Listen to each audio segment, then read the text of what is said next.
CPM സംഘപരിവാറിന്റെ അതേ വഴിയിൽ കൂടെ പോവുകയാണ്. അപ്പോൾ SNDP ജനറൽ സെക്രട്ടറിയോട് കുറിച്ചല്ല ഞാൻ തിരുവനന്തപുരത്ത് പ്രസംഗിച്ചത്. ഞാൻ തിരുവനന്തപുരത്ത് പിണറായി വിജയനെതിരായിട്ടാണ്, മുഖ്യമന്ത്രിക്കെതിരായിട്ടാണ് സംസാരിച്ചത്. മുഖ്യമന്ത്രിക്ക് മതേതരത്വത്തെക്കുറിച്ച് സംസാരിക്കാൻ ഒരു അവകാശമില്ല.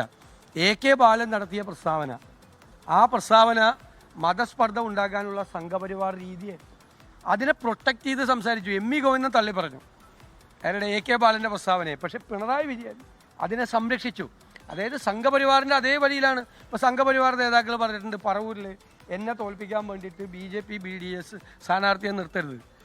അതായത് രണ്ടാമത് വരുന്ന LDF സ്ഥാനാർത്ഥിക്ക് പിന്തുണ കൊടുക്കണം, അങ്ങനെ എന്നെ തോൽപ്പിക്കണം. അത് BJPയുടെ ഒരാവശ്യമാണ്. അപ്പം മതപരമായ സ്പർദ്ധ, ആര് വർഗീയത സംസാരിച്ചാലും അവർക്കെതിരായി ഞങ്ങൾ നിലപാടെടുക്കും. അത് ന്യൂനപക്ഷ വർഗീയതയായാലും ഭൂരിപക്ഷ വർഗീയതയായാലും വർഗീയത പ്രചരിപ്പിച്ച് വിദ്വേഷ പ്രചരണം കേരളത്തിൽ ആര് നടത്തിയാലും അതിനെതിരായി കോൺഗ്രസും UDF നിലപാടെടുക്കും.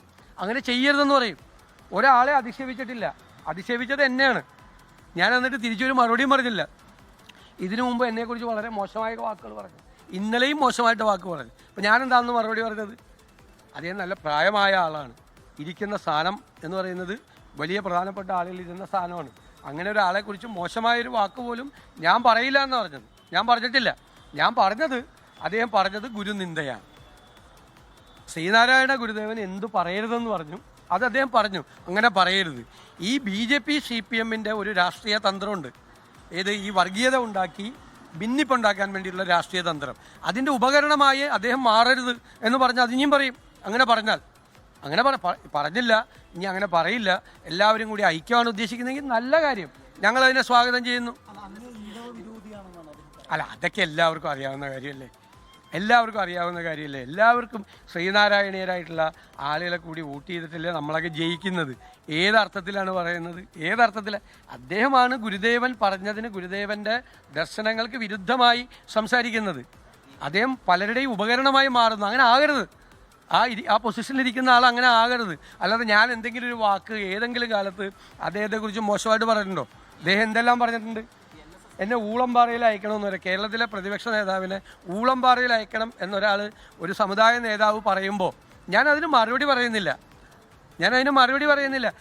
അപ്പോൾ ആരാണ് പറയുന്നത്? ഞാനാണോ പറഞ്ഞത്? ഞാൻ ഒരക്ഷരം അദ്ദേഹത്തെക്കുറിച്ച് മാത്രമല്ല, ഒരു സമുദായ നേതാക്കളെക്കുറിച്ചും മോശമായിട്ടോ വ്യക്തിപരമായിട്ടോ രാഷ്ട്രീയ നേതാക്കളെക്കുറിച്ചോ പറയാറില്ല.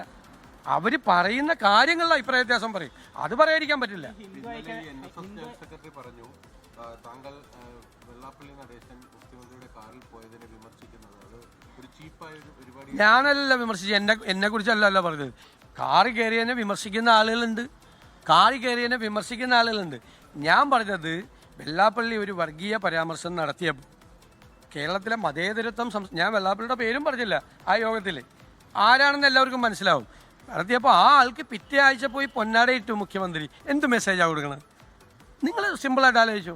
ഭയങ്കരമായൊരു വർഗീയ പരാമർശം അദ്ദേഹം നടത്തി. ഞാൻ അതിനെ എതിർത്ത് അങ്ങനെ പറയരുതെന്നാണ് പറഞ്ഞത്. ഗുരു എന്താണ് പറഞ്ഞത് അതിന് വിരുദ്ധമായിട്ടാണ് അത് പറയരുതെന്ന് പറഞ്ഞു. ആ ആളെ പിറ്റേ ആഴ്ച പോയി പൊന്നാടയിട്ട് അങ്ങനെ പറയുന്ന ഒരാൾക്ക് മതേതരത്വത്തെക്കുറിച്ച് പ്രസംഗിക്കാൻ, എൻ്റെ മുമ്പിലിരുന്ന് 1 മണിക്കൂർ മുഖ്യമന്ത്രി പ്രസംഗിക്കുകയാണ് മതേതരത്വത്തെക്കുറിച്ച്, ഇടതുപക്ഷത്തെക്കുറിച്ച്, ഇടതുപക്ഷത്തിൻ്റെ സമീപനത്തെക്കുറിച്ച്. ഞാൻ പറഞ്ഞത് അത് പറയാനുള്ള അവകാശമില്ല, അങ്ങനെ ചെയ്യരുത്.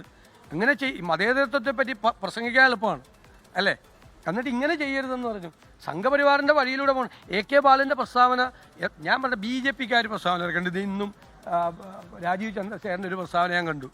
BJPക്കാരത് പണ്ടുപോലെ ചെയ്യുന്ന നമുക്കൊരു വിസ്മയമില്ല. പക്ഷെ CPM പോലത്തെ ഒരു പാർട്ടി, അതിൻ്റെ നേതാവും എന്താ പറഞ്ഞത്? UDF അധികാരത്തിൽ വന്നാൽ ആഭ്യന്തര വകുപ്പ് ഭരിക്കുന്നത് ജമാഅത്ത് ഇസ്ലാമി ആയിരിക്കും. വർഗീയ പ്രസ്താവനയാണ്. 42 കൊല്ലം ജമാഅത്ത് ഇസ്ലാമി CPMൻ്റെ കൂടെയായിരുന്നു. അന്ന് ഒരുപാട് കാലം CPM ഭരിച്ചിട്ടുണ്ട്. CPM ഭരിച്ച കാലത്ത് ജമാഅത്ത് ഇസ്ലാമി കൂടെയുള്ളപ്പോൾ ജമാഅത്ത് ഇസ്ലാമിയാണ് ആഭ്യന്തരം ഭരിച്ചത്. ആണെങ്കിൽ ഞങ്ങൾ ശ്രദ്ധിക്കാം.